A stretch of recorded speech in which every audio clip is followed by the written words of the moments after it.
लद्दाख में चीन भले ही ठंड में अपने सैनिकों के डटे रहने की बात कर रहा हो, लेकिन यह आसान भी नहीं है। जबकि लद्दाख में एलएसी पर चीन को मुंहतोड़ जवाब देने के लिए भारतीय जवान पूरी तरह से तैयार हैं। हालांकि भारतीय फौज को आने वाले महीनों में बड़ी अब कड़ाई से कुदरत से भी सामना करना पड़ेगा, क्योंकि इनमें कई इलाके ऐसे भी हैं जहां दिसंबर और जनवरी में तापमान -30, -40 तक पहुंच जाता है। और इसीलिए फौज ने अब अपने बहादुर जवानों को अगली जंग की तैयारी के लिए मुस्तैद कर दिया है। लेह में सेना की तैयारियां देखने पहुंची न्यूज 18 की टीम उन आधुनिक टेंटों में भी पहुंची है जो खास तौर पर ठंड से लड़ाई के लिए बनाए गए हैं। ये टेंट वो हैं जो खून जमा देने वाली ठंड में भी गर्मी का एहसास करा सकते हैं।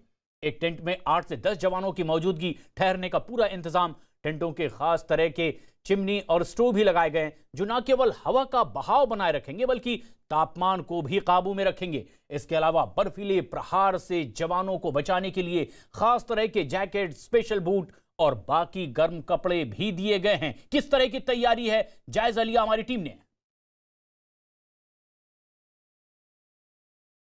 न्यूज 18 इंडिया की टीम पूर्वी लद्दाख में एलएसी के उस इलाके में पहुंची जहां 3 महीने से चीन के साथ तनाव लगातार बना हुआ है।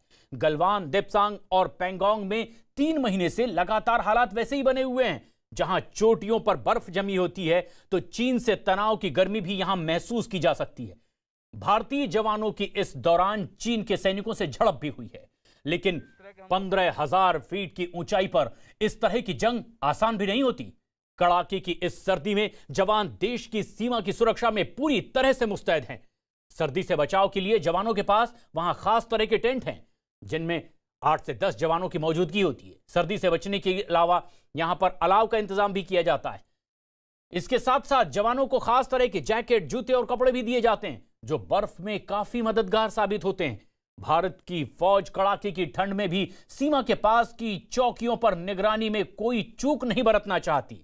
चीन को बैकफुट पर धकेल चुके भारतीय फौजी अब कुदरत से भी लोहा लेने के लिए पूरी तरह से सीमा पर तैयार हैं। और ये वो तैयारी जो पहले से ही भारतीय सेना के जवानों ने कर रखी थी, क्योंकि मौसम भी यहां एक चुनौती देने वाला है और उससे निपटने के लिए पूरी तरह से तैयार भारत के जवान। सर्दी के मौसम में यहां हाड़ कपा देने वाली सर्दी, लेकिन सबसे खास बात यह कि इसका अनुभव भारतीय जवानों के पास ज्यादा है बजाय चीन के जवानों के, और उसकी तैयारी भी कि कैसे जवाब दिया जाएगा दिल्ली में हो रही है बैठकों के साथ। संदीप बोल हमारे सहयोगी लेह में मौजूद हैं और अनुराग ढांडा दिल्ली में चल रहे लगातार घटनाक्रम पर नजर बनाए हुए हैं। अनुराग, जिस तरह से यहां तैयारी चल रही है उससे आप तक क्या जानकारी पहुंची ये भी जानना चाहेंगे, लेकिन संदीप सबसे पहले आप ये बताएं कि जिस तरह की तैयारी अब भारतीय जवानों के पास है, क्या चीन मानता है कि उस तरह की तैयारी और अनुभव उनके पास नहीं है और इसीलिए भी वो लगातार पीठ में छुरा घोंपने की आदत से बाज नहीं आ रहा? बिल्कुल प्रशांत, जैसे आपने कहा कि हाई ऑल्टीट्यूड में भारतीय सेना के जो जो तजुर्बा है वो ज़्यादा है। मैं बात करता हूँ कि नॉर्मल टाइम में भी जब भी हम अपने उन पोस्ट पे रहते हैं जहाँ पे कि सर्दियों में -30 से 35 डिग्री तक टेम्परेचर हो जाता है, हाई ऑल्टीट्यूड में वॉरफेयर को लगातार बनाए रखने के लिए, लड़ाई की क्षमता को बढ़ाए रखने के लिए यहाँ पे एक्लिमेटाइजेशन की बहुत ज़रूरत होती है। तो यहाँ पे 3 अलग अलग स्टेज बनाई गई है, स्टेज 1, स्टेज 2, स्टेज 3। 9,000 से 12,000 तक के स्टेज में सबसे पहले स्टेज 1 में सैनिकों को रखा जाता है। उनको पूरे उन इलाकों से जो है उनको रूबरू कराया जाता है, वातावरण जो है उसके तहत ढालने के लिए जो है स्टेज 1 में ये सारी कार्रवाई होती है। उसके बाद 12,000 से 15,000 के आसपास जो है स्टेज 2 होता है। उस स्टेज 2 में भी भारतीय सेना के जवानों को उसी तरह से रखा जाता है, क्योंकि ये आगे उनको उस तरीके के माहौल में ढलना होगा, क्योंकि ऑक्सीजन लेवल कम है वहाँ पे, सूरज बहुत तेज चमकता है, अगर बर्फ से रिफ्लेक्शन आ जाए तो आंख भी खराब हो सकती है। तो कई सारी चीजें समझाई जाती हैं। और स्टेज 3 यानी कि 15-16 हजार से ऊपर की लड़ाई के लिए जो स्टेज 3 तय किया गया है, ये लगातार ट्रेनिंग, ये आज से या कल से नहीं है, लंबे समय से इसी तरीके की ट्रेनिंग जो है जारी है भारतीय सेना के लिए। और यही वजह है कि भारतीय सेना उस इलाके में लड़ने के लिए पूरी तरह से तैयार है। किसी को आप 5,000-7,000 की फीट की ऊंचाई से उठा के, जहां पे कि उनके पास बहुत ज्यादा ऑक्सीजन वातावरण में होता है, अगर उनको सीधा आप 16,000 पे उठा के बैठा देंगे जहां पे ऑक्सीजन कम होती है, तो वो लड़ नहीं पाएंगे। इसी इसीलिए स्टेज वाइज स्टेज जो है तैनात किया जाता यानी है सारे संदीप, हर सैनिकों को, स्तर की उनको तैयारी acclimatize किया जाता है, उसके भारतीय बाद जवानों के लिए कि अगर उस ऊंचाई पर उन्हें मुस्तैदी से भिड़ना पड़े तो वो पूरी तरह से तैयार भी नजर आए। अनुराग ढांडा हमारे सहयोगी बने हुए हैं हमारे साथ, जो दिल्ली में किस तरह की तैयारी चल रही है, उन्हें किस तरह के अब आगे की स्ट्रेटेजी के साथ आगे बढ़ना होगा। अनुराग, जो बैठकों का दौर चल रहा है, रक्षा मंत्री लगातार सीडीएस के साथ में, बाकी और तमाम अधिकारी या फिर तीनों सेनाओं के अधिकारियों के साथ में, अध्यक्षों के साथ बातचीत कर रहे हैं। किस तरह की तैयारी अब भारत की मानी जाए, जो संदेश भी होगा चीन के लिए? दिल्ली में जिस तरीके की तैयारी चल रही है वो कॉम्प्लीमेंट करती है उन सब चीज़ों को जिसके बारे में संदीप बोल अभी हमें बता रहे थे। एक्लेमेटाइजेशन का जो प्रोसेस है, यानी उन हाइट से भारत के जो जवान हैं वो एक्लेमेटाइज हो जाएं, वहाँ पर लड़ने की लायक स्थिति में हो जाएं, एक उनकी बॉडी ट्रेन हो जाए उस मौसम में लड़ने के लिए, वो तैयारियां बॉर्डर पर चल रही हैं। और उसी को कॉम्प्लीमेंट करने के हिसाब से यहाँ पर रणनीति बनाई जा रही है कि अगर किसी तरीके की कोई टकराव हो चीन के साथ, कोई ऐसी स्थिति तनाव की बने, तो उस स्थिति में भारत के पास एडवांटेज होना चाहिए। एडवांटेज पोजीशंस पर भारत पहले से तैनात हो, और उसी रीलोकेशन की वजह से चाइना जो है वो परेशान भी है, डिस्टर्ब भी है, और उसका मीडिया लगातार ये कह रहा है, गीदड़ भभकिया देने की कोशिश कर रहा है या प्रोपेगेंडा फैलाने की कोशिश कर रहा है। जबकि असलियत ये है कि भारत की सेना ने कई महत्वपूर्ण जो सामरिक तरीके से महत्वपूर्ण जगह हैं उन पर ऑलरेडी अपनी पोजीशंस ले ली हैं। हमारे जो जवान हैं वो हाइट पर अपने आप को ट्रेन कर रहे हैं ताकि वहाँ पर मुकाबला कर सके, और तमाम इक्विपमेंट और संसाधन वहाँ पहुँचाए जा चुके हैं। उन सब चीज़ों की यहाँ पर रिपोर्ट की जाती है, और उसके बाद आगे की रणनीति ये तय की जाती है कि अगर कहीं टकराव होगा, तनाव होगा, तो हम किस सेक्टर में या हम किस जगह पर अपना दबाव बढ़ाएंगे, अपनी सेना को आगे बढ़ाएंगे, और किस तरीके से दुश्मन को मात दे पाएंगे। और ये स्ट्रेटेजी बन रही है देश की राजधानी दिल्ली में, और अमल होगा अगर जरूरत पड़ी तो सीमा पर, जहां हमारे सहयोगी संदीप बोल लगातार बने हुए हैं। लेकिन चीन किस तरह से लगातार दगाबाजी से बाज नहीं आ रहा है। बातचीत के बीच चीन की चालबाजी की तस्वीरें भी अब सामने आने लगी है, और खबर है कि चीन ने पेंगोंग झील के नॉर्थ बैंक में फिंगर के पास में अपना जमावड़ा शुरू किया और बेस कैंप भी बनाए हैं। चीन एक तरफ तो बातचीत का दिखावा भी कर रहा है, तो वहीं दूसरी तरफ एलएसी के पास अपने सैनिकों को लगातार बढ़ाता चला जा रहा है। और ऐसी ही हरकत करते हुए चीन ने फिंगर 4 के पास मिलिट्री बेस बना लिया है। हम आपको दिखा रहे हैं इन तस्वीरों के जरिए किस तरह के हालात। पेंगोंग झील के नॉर्थ बैंक के पास भारतीय सीमा को अलग करने की कोशिश की जा रही है। झील का नॉर्थ बैंक 8 फिंगर में बटा हुआ है, जो तस्वीरों में आप देख पा रहे हैं, और इन फिंगर्स पर दोनों देशों का अपना अपना दावा। ये 1 से 8 फिंगर तक वहां की स्थिति के हिसाब से काफी अहम भी है, और अभी तनाव का मुख्य केंद्र यहीं पर बना हुआ है। एलएसी के फिंगर 8 पर भारत का दावा, और फिंगर 4 तक भारत का पूरी तरह से अधिकार भी। लेकिन चीन ने यथास्थिति का उल्लंघन किया है, और ऐसा करते हुए फिंगर 4 पर अपना डेरा उसने डाल दिया है। इसके अलावा चीन ने फिंगर 5 और फिंगर 8 पर भी सैनिकों का जमावड़ा शुरू कर दिया, और बेस के साथ साथ चीन की बोर्ड भी इन तस्वीरों में दिखाई दी है। 2 महीने पहले ही भारतीय खुफिया एजेंसियों ने फिंगर 5 के पास चीन की क्रेन देखी, ट्रक और निर्माण में इस्तेमाल की जाने वाली मशीनों को देखा है। भारतीय एजेंसियों को चीनी सेना के बैरक और दफ्तर बनने की भी जानकारी मिली है। और इतना ही नहीं, फिंगर 5 के पास में तो चीन ने टैंक भी तैनात कर दिए। फिंगर 8 के पास में भी चीनी सेना के सैनिकों का जमावड़ा लगातार बढ़ता चला जा रहा था। खास बात यह भी है कि पिछले साल तक के यहां ऐसा कुछ भी नहीं था, लेकिन चीन दोगला रवैया लगातार अपनाए हुए और लगातार नियमों का उल्लंघन करता चला जा रहा है। चीन की इस हरकत के बाद अब भारतीय सेना ने भी चीन के ठिकानों की अनदेखी करते हुए कई जगह पर पूरी तरह से कब्जा जमा लिया है, और अब भारत ने साफ कर दिया है कि चीन पीछे हटे या फिर इसका खामियाजा भुगतने के लिए तैयार हो जाए। संदीप बोल हमारे सहयोगी इस वक्त हमसे सीधे जुड़ रहे हैं। संदीप, उस जगह पर आप मौजूद हैं, न्यूज 18 की टीम वहां पर मौजूद है, जहां से कुछ दूरी पर ही वो स्पॉट, वो जगह जहां गर्मी बरकरार है, उस तरफ चीन की सीमा, इस तरफ भारत के जवान मौजूद। आप बताएं उस इलाके के बारे में, क्योंकि जहां आप मौजूद हैं इन्हीं पहाड़ियों के पीछे कुछ ऐसा ही वो इलाका है जहां पर चीन एक बार फिर दगाबाजी की कोशिश में जुटा हुआ है।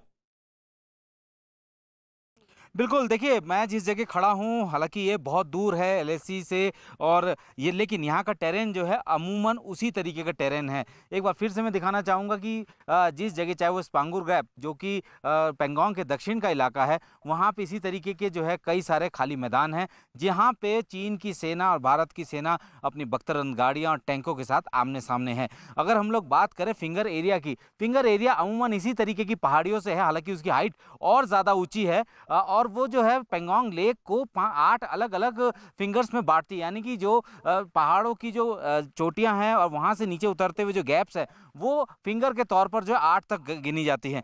8 फिंगर में भारत का पूरा दावा है कि जो एलएसी है वो फिंगर 8 तक जाती है। लेकिन चीन ने उस सब इलाके में कभी भी जो है इतना ज़्यादा अग्रेशन नहीं देखा गया, लेकिन करगिल की लड़ाई के दौरान चीन ने जो है फिंगर 8 से लेकर फिंगर 4 तक की सड़क बना डाली। उसके बाद वो पेट्रोलिंग वहीं से करता था, फिंगर 4 से आके वापस चला जाता था। लेकिन इस बार उसने इस तरीके की हरकत की है कि वो ना सिर्फ फिंगर 4 पे आके बैठ चुका है, बल्कि उसने अपने जो फौजी थे उनको जो है बिल्कुल। उसकी हाइट्स पर भी जो बिठा दिया है। जब जी। पहली बार कोर कमांडर लेवल की बात हुई थी, तो उसके बाद जो डिसएंगेजमेंट का प्रोसेस हुआ था, उसमें फिंगर 4 यानी बेस से उन्होंने अपनी सेना जो है फिंगर 5 तक पीछे ले गए थे, लेकिन हाइट्स पे तब भी जो है सैनिक बरकरार थे। लेकिन अब बिल्कुल। भारत ने देखा है कि स्थितियां जो है अब जो है वो सही नहीं है, तो ऐसे में हम लोग फिंगर 4 पे ही उनकी ऊंचाई से भी ज्यादा ऊंचाई पे बैठे हैं, ताकि उनके किसी भी मूवमेंट को हम लोग ट्रैक कर सके। हालांकि जो बोट्स हैं, चीन की बोट्स हैं, वो लगातार जो है उस पेंगोंग लेक में जो पेट्रोलिंग करती रहती है, लेकिन सूत्रों की माने तो पिछले कुछ महीनों से वो पेट्रोलिंग भी बंद है। तो ये कह सकते हैं कि अभी फिलहाल की स्थितियां पेंगोंग के दक्षिण छोर और जी। पूर्वी छोर की बात करें, तो वो जो है अभी भी तनाव में बनी हुई है, और वहीं से सारा विवाद शुरू होता है, तो क्योंकि ये एक चीन बड़ी साफ कर खबर भी चुका आप है दे रहे कि हैं वो जो है संदीप अपने की, जिस तरह से पेट्रोलिंग चीन के उन बोट्स की देखी गई थी उस इलाके में, अब फिलहाल उस तरह की पेट्रोलिंग रोक दी गई है चीन की तरफ से। और ये उसी बात का नतीजा जिसमें लगातार भारत ने अब चेतावनी दे दी है चीन को कि अगर वो अपनी इन हरकतों से बाज नहीं आएगा तो फिर अंजाम भुगतने के लिए भी तैयार हो, क्योंकि उसी की भाषा में उसे जवाब भी दिया जाएगा। और इसी से जुड़ी एक बड़ी खबर इस वक्त आ रही है, भारत ने चीन को दो टूक कह दिया है कि जब तक एलएसी पर पहले जैसे हालात नहीं बनते तब तक चीन शांति की उम्मीद ना करे। दोनों देशों के विदेश मंत्रियों की मुलाकात में भारत ने यह भी कह दिया है कि एलएसी पर तमाम जगहों पर ताजा हालात की समीक्षा की जाएगी, क्योंकि पहले भी कई बार चीन अपने इस तरह के वायदों से मुकर चुका है। और भारत ने चीन को साफ साफ कह दिया है कि एलएसी पर चीन की तरफ से सैनिकों का जमावड़ा 1993 और 96 के समझौतों और प्रोटोकॉल का सीधा सीधा उल्लंघन है, जबकि भारत की तरफ से ऐसा कुछ नहीं किया जा रहा। भारत के विदेश मंत्री ने चीन को चेता दिया है कि एलएसी पर तनाव का दोनों देशों के द्विपक्षीय संबंधों पर सीधा असर पड़ेगा। और इस बैठक के बाद रक्षा मंत्री राजनाथ सिंह ने भी सीडीएस और सेना प्रमुखों के साथ बात की थी, जिसमें कि चीन के साथ बातचीत की समीक्षा की गई है। और दिल्ली में करीब 2 घंटे तक यह बैठक चली है, जिस पर एलएसी पर ताजा हालात पर चर्चा की गई। अपनी स्थिति और मजबूत करने के लिए रणनीति पर लगातार मंथन हुआ। यानी मतलब बिल्कुल साफ है, भारत ने चीन से कह दिया है कि वो जल्द से जल्द पीछे हटे या फिर अपनी ही भाषा में जवाब के लिए तैयार हो जाए। संदीप बोल हमारे सहयोगी लगातार हमारे साथ जुड़े हुए हैं। संदीप, आप जो एक बड़ी खबर दे रहे थे कि अब पेट्रोलिंग बोट की नहीं देखी जा रही है जो चीन लगातार इन इलाकों में कर रहा था, क्या भारत की इस चेतावनी का, हिदायत का, रणनीति का असर भी साफ तौर पर देखा जा रहा है? ताजा हालात क्या बने हुए हैं? देखिए, अगर पेट्रोलिंग की बात करें, बोट पेट्रोलिंग जो है काफ़ी लंबे समय से, यानी कि जब से विवाद शुरू हुआ तब से बहुत कम देखी गई है, और हाल फिलहाल में भी जो है पेट्रोलिंग जो है चीन की तरफ से नहीं हो रही है। लेकिन नॉर्मली जो है चीन के जो बोट्स हैं वो लगातार इसी तरीके पेट्रोलिंग करते रहे हैं। कई बार ये भी नज़र आया है कि जब भारतीय पेट्रोलिंग उधर जाती है, पेट्रोलिंग करते हैं, तब जो है बीच में विवाद भी होता है। लेकिन अभी फिलहाल कुछ समय से जो है ये पेट्रोलिंग चीन की तरफ से बंद है, क्योंकि उसको भी पता है कि अब अगर भारतीय सेना को प्रोवोक किया गया या उनको जो है उकसाया गया तो उसका जो अंजाम होगा वो गलत हो सकता है। इसलिए चीन की तरफ से कोई ऐसी गतिविधि उन सब इलाकों में जहां पे कि eyeball to eyeball contact में दोनों फौजें हैं वहां पे इस तरीके की कार्रवाई नहीं की जा रही, क्योंकि चीन को इस बात का डर है कि अब भारत जो है वो अब बर्दाश्त नहीं करने वाला है। अगर उन्होंने पेंगोंग लेक पे भी अगर अपनी बोट के जरिए भारतीय इलाके में आने की कोशिश की तो उसका भी नुकसान उसको उठाना पड़ सकता है। इसी वजह से जो है उन इलाकों में पेट्रोलिंग बंद है, और खास तौर पे कि उन सब जगहों पे जहां पे कि चीन ने अपने सैनिकों को पहले से ही जो है तैनात करके रखा था, उन चोटियों पर, वहां से उसने जो है अपने सैनिकों को कम नहीं किया था और वहां पे लगातार उनकी मौजूदगी थी। लेकिन भारतीय सेना को इस बात का पता था कि चीन जो है लगातार धीरे धीरे, क्योंकि चीन की पॉलिसी है इंचिंग फॉरवर्ड पॉलिसी, इंच करके आगे जाना, तो ऐसे में भारतीय सेना ने उन सब इलाकों में कई सारे ऐसे नए पोस्ट बनाए हैं, ऐसे पीक्स पर नए पोस्ट बनाए हैं जहां से हम लोग उनको पूरी तरह से मॉनिटर कर सके। तो फिलहाल स्थिति तनाव में जरूर है, लेकिन अभी देखना होगा, जैसे मैंने पहले कहा था कि वांग ही उस बैठक के बारे में किस तरीके से ब्रीफिंग शी जिनपिंग को देते हैं और क्या उसके बाद फैसला लेते हैं, तब तक जो है माहौल इसी तरीके से चीन वापस लौटेंगे तो किस तरीके के आदेश, क्योंकि ये वरिष्ठ अधिकारियों के आदेश पर ही चीन की सेना इस तरह की हरकत एलएसी पर कर रही है, लेकिन अब पूरी दुनिया में घिरती भी चली जा रही है। और एक और बड़ी खबर इसी से जुड़ी हुई, विगर मुसलमानों पर अत्याचार के मामले में भी चीन पूरी दुनिया में अब घिरता दिखाई दे रहा है। अमेरिका के बाद अब ब्रिटेन में भी चीन के खिलाफ आवाज बुलंद होने लगी है। ब्रिटेन की संसद में लेबर पार्टी के सांसद तनमनजीत सिंह ने चीन के विगर मुसलमानों के नरसंहार पर अपनी सरकार से अब दखल देने की मांग की है। ब्रिटेन में लगातार यह आवाज उठ रही है कि चीन में विगर मुसलमानों पर अत्याचार के जिम्मेदार लोगों पर प्रतिबंध लगना चाहिए। चीन और ब्रिटेन के बीच में हांगकांग को लेकर के तनातनी पहले से ही चल रही है, और उस बीच विगर मुसलमानों को लेकर के भी चीन अब पूरी दुनिया में घिरता जा रहा है। उधर अमेरिका की ट्रंप सरकार ने भी चीन के शिनजियांग प्रांत में विगर मुसलमानों के साथ हो रहे सलूक को लेकर के पहले से लगातार दबाव बढ़ाना शुरू कर दिया है। चीन विगर मुसलमानों के साथ साथ अब बर्बरता को लेकर के पूरी दुनिया के निशाने पर आ गया है, और दावा अब यह किया जा रहा है कि चीन में परिवार नियोजन के नाम पर जबरन विगर मुसलमानों की नसबंदी कराई जा रही है। इस मामले में अमेरिका लगातार चीन पर हमला बोलता रहा है।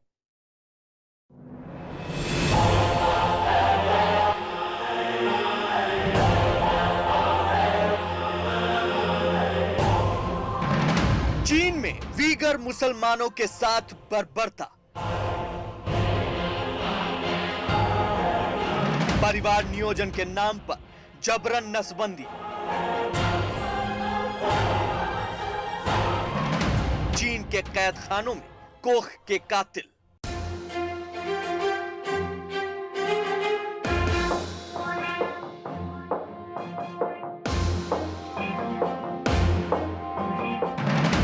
चीन से दुनिया को परेशान करने वाली कुछ ऐसी रिपोर्ट सामने आ रही हैं, जिससे पता चलता है कि सीपीसी शिनजियांग प्रांत में परिवार नियोजन के नाम पर जबरन वीगर मुसलमानों और दूसरे अल्पसंख्यक समुदाय के लोगों की नसबंदी कर रही है।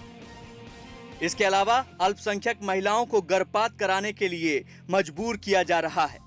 हम चीन की कम्युनिस्ट पार्टी से इसे तुरंत बंद करने की अपील करते हैं, साथ ही सभी देशों से मांग करते हैं कि वो इस अमानवीय कार्रवाई को रोकने की मांग करें।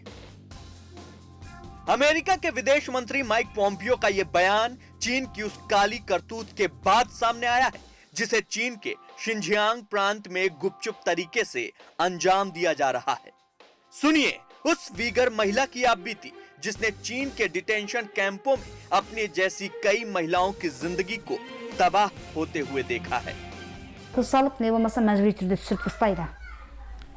Мәжбүри түрде жаңағыдай бала өздері заңына тура келмей қалса, ол сенің күйеуің қосыла ма, қосылмай ма, онымен қатысы жоқ, түсіріп етеді. Қарсылық шыққандар болса, жаңағы лагер деген аты бар, жаңағы аты жаманға кіреді. Сол үшін де халық қорқады ғой. Ой, болды дейді. Қазір ол жерде мүмкін туудан да қорқатын шығар менше. қорқады халықтың бәрі. Қазір мысалы бізден төменгі жастардың өзі қорқады, өйткені туу. चीन में वीगर मुसलमानों की जिंदगी नर्क से भी बदतर हो चुकी है। शिनजियांग प्रांत में चीन की सरकार के इशारे पर वीगर मुसलमानों की न सिर्फ नसबंदी कराई जा रही है, बल्कि अगर किसी को तीसरा बच्चा होता है तो उस परिवार के साथ बर्बरता की हदों को पार कर दिया जाता है। үшінші баланы туған уақытта өкімет кезінде менің күйеуім кірмей тұрып 2015-те туғанда, ой, мынау заңды деп маған жаңағы бүткіл туылу куәлігі, жаңағы азаматтық куәлік, жаңағы туатын уақытта беретін зыбияу қағазына дейін берген. Кейін күйеуім лагерге кіргеннен кейін мені қорқытып, мынау заңсыз деген. चीन के ये कैद खाने वीगर मुसलमानों के लिए एक ऐसा यातना घर है जहां सरकार और सेना की मर्जी से सब कुछ होता है। आबादी पर अंकुश लगाने के नाम पर चीन किस हद तक गिर चुका है, इसका अंदाजा ऐसे ही लगाया जा सकता है कि अगर कोई वीगर मुस्लिम परिवार आदेशों को मानने से इनकार कर देता है तो सरकार के इशारों पर काम करने वाले अधिकारी उसकी जान के दुश्मन बन जाते हैं। इतना ही नहीं, आर्थिक तौर पर बदहाली झेल रहे परिवारों के साथ तो सितम की सारी सीमाओं को पार कर दिया जाता है। Қазір менде де 10 тиын жоқ, қалада жаным дәрің бағып отырмын, квартирада отырмын, ағаң болса кіріп кетті. Дедім оған 3 бала жылайды ғой, мына үлкен қыз жылайды ғой, екінші қыз жылайды, сен кетсең біз қайсы туыстың үйде қаңғырып жүреміз. दरअसल चीन के शिनजियांग प्रांत में कैद खानों का एक और काला सच उस वक्त सामने आया जब डिटेंशन कैंपों में रखे गए 30 लोगों और उनके परिवार के सदस्यों ने सामने आकर चीन की करतूत का पर्दाफाश किया। वीगर मुसलमानों और दूसरे अल्पसंख्यकों की जबरन नसबंदी कराई जा रही है। 2 से ज्यादा बच्चे होने पर वीगर मुसलमानों को सलाखों के पीछे भेज दिया जाता है। जब तक वीगर मुस्लिम जुर्माना नहीं चुका देते तब तक उन्हें कैद में रखा जाता है। इतना ही नहीं, किसी गर्भवती महिला का जबरदस्ती गर्भपात भी करा दिया जाता है। इन कैद खानों में 3 या उससे ज्यादा बच्चों के माता पिता को परिवार से अलग कर दिया जाता है। जर्मनी के शिक्षाविद एंड्रेन जेन्स ने अपनी एक स्टडी में वीगर मुसलमानों और दूसरे अल्पसंख्यक समुदाय के साथ हो रही बर्बरता की हकीकत को दुनिया के सामने रखा है। We now for the first time have clear and uncompromising evidence that the government is fulfilling one of the criteria of the United Nations Convention for the Prevention and Punishment of Genocide, namely the draconian suppression of minority births. दरअसल चीन ने लगातार बढ़ती जनसंख्या पर काबू पाने के लिए कभी वन चाइल्ड पॉलिसी अपनाई थी, जिसके तहत देश के हान बहुसंख्यकों को गर्भ निरोधक और नसबंदी के लिए प्रोत्साहित किया गया था। हालांकि इस दौरान अल्पसंख्यकों को 2 बच्चे पैदा करने की अनुमति थी। अगर वे ग्रामीण इलाके से आते हैं तो 3 बच्चे तक पैदा कर सकते थे। लेकिन 2014 में जब राष्ट्रपति शी जिनपिंग ने शिनजियांग का दौरा किया तो अधिकारियों ने समान परिवार नियोजन प्रणाली लागू करने की बात उठाई। इसके बाद सरकार ने ऐलान किया कि हान बहुसंख्यक भी अल्पसंख्यकों की तरह 2 से 3 बच्चे पैदा कर सकते हैं। इतना ही नहीं, वक्त का पहिया जैसे जैसे आगे बढ़ता गया वैसे वैसे चीन ने न सिर्फ अपनी नीतियों को बदल दिया बल्कि शिनजियांग प्रांत में वीगर मुस्लिमों की आबादी पर लगाम कसने के लिए खतरनाक तरीकों का इस्तेमाल किया जाने लगा। सरकारी आंकड़ों के मुताबिक 2015 से 2018 के बीच शिनजियांग में वीगर मुसलमानों की जन्म दर में 60% की गिरावट आई है। साल 2019 में पूरे शिनजियांग प्रांत की जन्म दर में 24% की कमी दर्ज की गई है। Government efforts to reduce birth rates in Xinjiang are both systematic and ruthless. We are talking the mass forced insertion of intrauterine contraceptive devices. We are talking threats of internment for those who violate birth control policies. We are talking detailed population information systems, mass physical exams, mass pregnancy checks, and now evidence of mass forced sterilization of females. जाहिर है corona काल में चीन की क्रूरता न सिर्फ दुनिया के लिए बढ़ती जा रही है बल्कि उसके अपने देश में रहने वाले अल्पसंख्यक भी डर के साए में जीने को मजबूर हैं।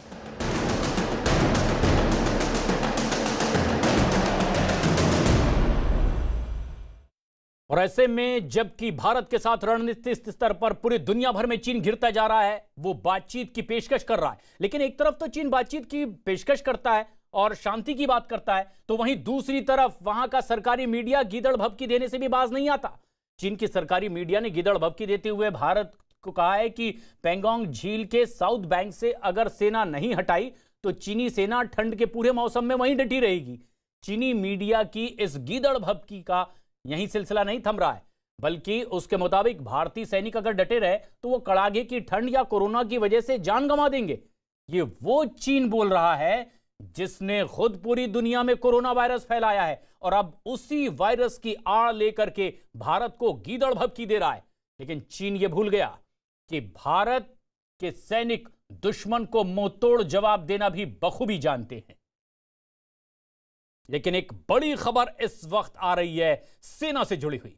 भारतीय सेना के टैंकों को एलएसी पर लगे माइंस को उखाड़ने के लिए तैयार किया जा रहा है और भारत के सबसे ताकतवर टैंक T-90 में ऐसी तकनीक लगाई जा रही है जिससे वो एलएसी पर लगे माइंस को उखाड़कर फेंक दे। इन ताकतवर टैंकों के रहते भारतीय सेना के जवानों को माइंस से कोई खतरा नहीं होगा और टैंकों में इस तकनीक को लगाने के लिए रक्षा मंत्रालय ने BML यानी कि भारत अर्थ मूवर्स लिमिटेड के साथ एक करार भी किया है।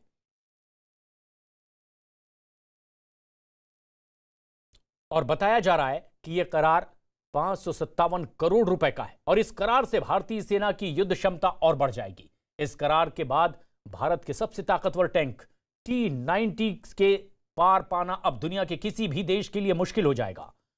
माइन प्लाउ से T-90 को सुरक्षित बनाने के लिए कई बदलाव भी इसमें किए जा रहे हैं।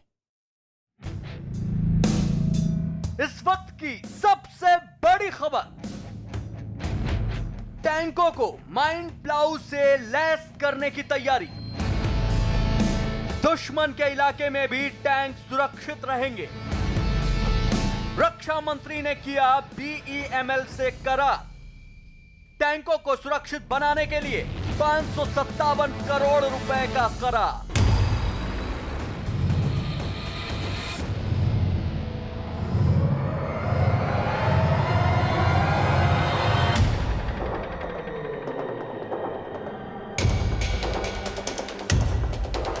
यह है भारत की शान T-90 टैंक।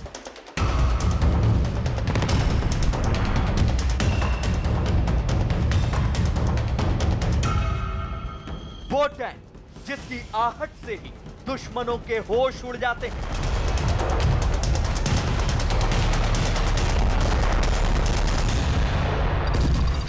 भारत के टैंक ब्रिगेड की आन बान और शान।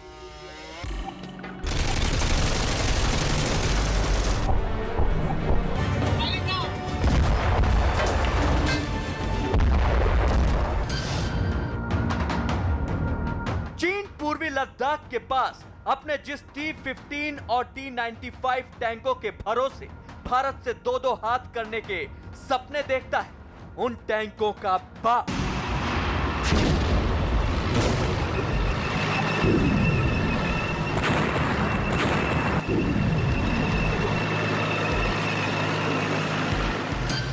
चीन के टैंकों को चूहा बना देने वाला भारत का यह हाथी सेना का खास हथियार है। इसलिए इसे फुल प्रूफ बनाने का बीड़ा भारतीय सेना और रक्षा मंत्रालय ने उठाया है। भारतीय सेना के टैंकों को दुश्मन के इलाके में भी सुरक्षित रखने के लिए अब इन्हें माइन प्लाउ से लैस किया जाएगा।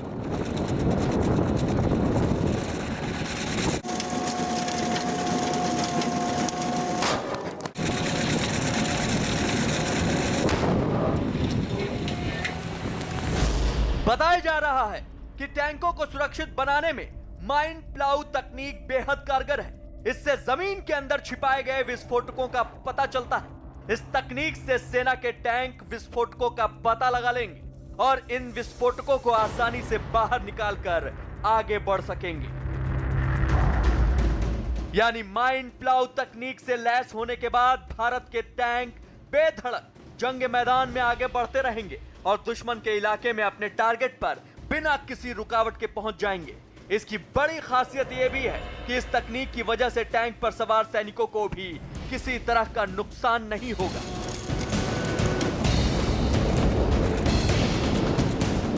इस तकनीक की खासियत के चलते ही भारत सरकार ने BEML से 557 करोड़ का करार किया है। इस करार के बाद से न सिर्फ भारतीय सेना की ताकत बढ़ेगी बल्कि सैनिकों के जान की हिफाजत भी हो सकेगी। हाल ही में SFF के एक कमांडो की माइन पर पैर पड़ने से शहादत हो गई थी, जिसके बाद से इस करार की अहमियत और बढ़ गई है। इस समय चीन ने पूर्वी लद्दाख में अपने नैनो टैंक यानी T-15 को तैनात कर रखा है। चीन इसके जरिए पहाड़ी रास्तों में भारत के खिलाफ बढ़त बनाए रखना चाहता है। इसके अलावा चीन को अपने T-95 टैंकों पर भरोसा है, लेकिन यह उसकी भूल है, क्योंकि भारत ने भी इसी इलाके में अपने सैनिकों और टैंक रेजिमेंट की भारी तैनाती की है। चीन के T-15 जैसे छोटे टैंक्स को मटिया मेट करने के लिए भारत का T-90 टैंक काफी है।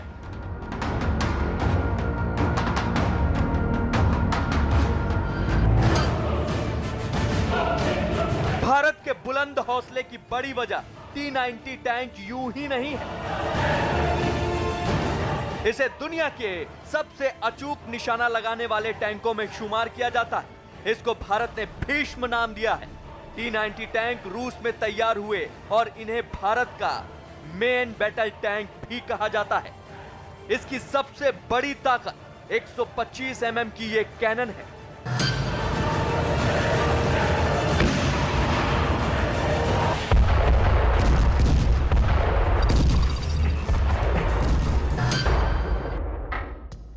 इस कैनन की मदद से अलग अलग तरह के गोले दागे जा सकते हैं। सिर्फ गोले ही नहीं, जरूरत पड़ने पर इससे मिसाइल भी दागी जा सकती है।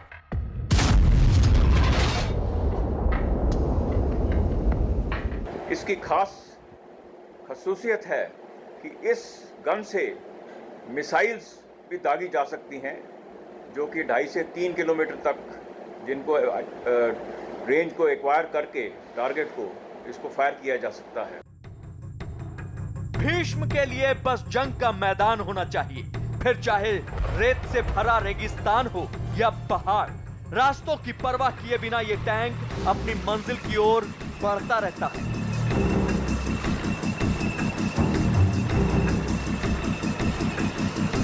भीष्म 50 टन का होता है, यानी करीब 12 हाथियों के वजन के बराबर। इस भारी भरकम टैंक की ताकत का राज है इसका पावरफुल इंजन। इस इंजन की मदद से ही यह टैंक रेतीले पहाड़, खाई, यहां तक कि दलदल को भी पार कर लेता है। रेत और दलदल को आसानी से पार करने में इस टैंक की मदद करते हैं ये कैटरपिलर ट्रैक्स।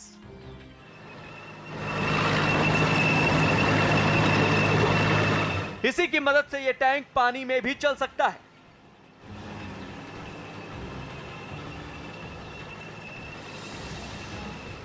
इस तरह भीष्म को रोकना मुश्किल ही नहीं, नामुमकिन है। पहाड़ हो या नदियों हो, इस सब में ऑपरेट कर सकता है। इस टैंक की एक खसूसियत है, ये डीप फोर्डिंग कर सकता है। इसका मतलब ये है कि जो रिवर के अंदर, उसके अंदर से ये फोर्ड करके पानी के अंदर से भी ये निकल के जा सकता है और अपने टारगेट तक पहुंच सकता है।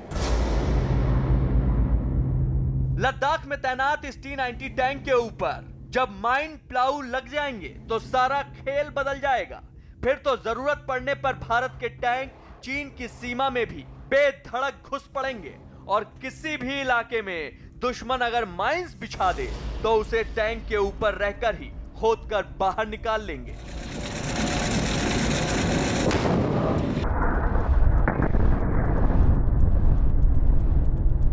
रक्षा मंत्रालय ने BEML से जो करार किया है उससे 1512 माइन प्लाऊ खरीदे जाएंगे। बताया जा रहा है कि सभी 1512 माइन प्लाऊ 2027 तक भारत को मिल जाएंगे।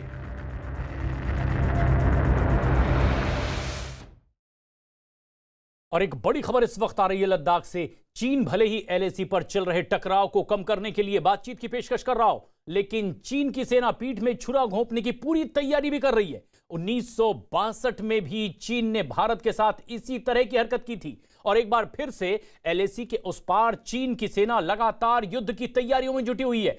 मॉस्को में दो देशों के विदेश मंत्री सीमा पर तनाव घटाने के लिए सहमत तो हुए हैं, लेकिन हकीकत यह है कि एलएसी के उस पार चीन लगातार सैन्य जमावड़ा बढ़ाता चला जा रहा है। सैनिकों के साथ साथ चीन अत्याधुनिक टैंक और ट्रक पर अब तैनात तो भी सीमा की तरफ बढ़ा रहा है और चीन की तरफ से रात में भी सैन्य अभ्यास किया जा रहा है। चीन की सेना रात में इस तरह की गोलाबारी कर रही है जैसे युद्ध के हालात वहां बन गए हों।